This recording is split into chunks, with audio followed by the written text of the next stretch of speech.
Updates from all up and down the eastern coast of Australia, which is where our outbreaks are at the moment. The best news of today comes from Queensland. No local cases, and dancing is legal again in southeast Queensland from 4 o'clock today. So that is the best single piece of news I think we've got across the entire country today. Let's maybe step through the outbreaks in descending order of size. 882 cases in New South Wales today, so significantly quite a bit less than yesterday, but does one day a trend make? No, absolutely not.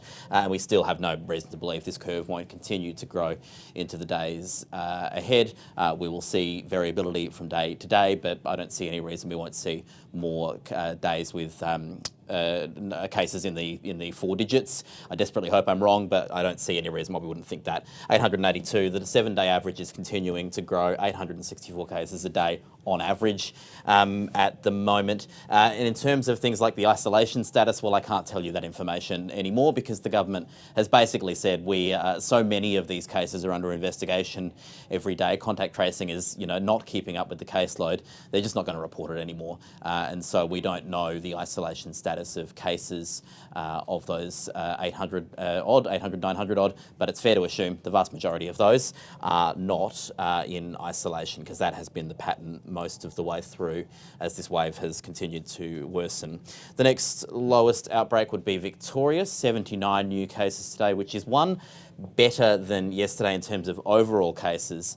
I think it's significantly worse in terms of the number of the breakdown of those cases, because we've got 26 on the numbers this morning that were announced that are under investigation still, with sources and the case still being sort of worked out. And of the 79, the isolation status, well, we know 19 were isolated through their infectious period.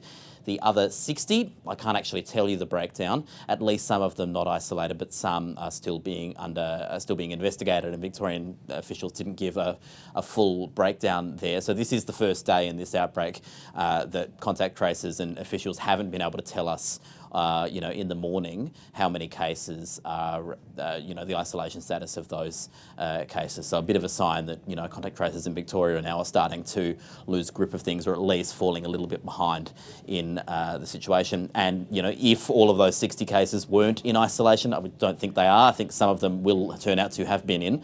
But if they weren't, that would be the biggest number that we've seen of the non-isolated cases through this outbreak. And of course, still growing clusters in Shepparton, as well as growing cases across the western part of Melbourne in particular, but lots of suburbs across Melbourne are seeing more cases.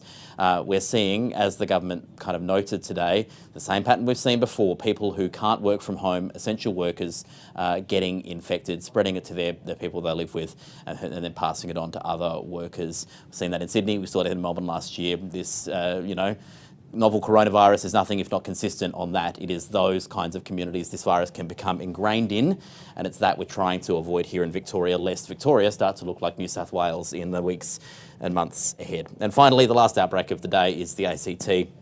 21 cases, so we've seen another increase on yesterday, and another deterioration again in the number of cases under isolation before they were infectious. So, really, this has been bouncing around a fair bit. Yesterday it was very good numbers. Today we're looking at about a half a dozen that have some exposures in the community. So this is continuing to drag out. Will it grow from here or drop from here? Don't really know, but it's, clear this is not a short, sharp lockdown.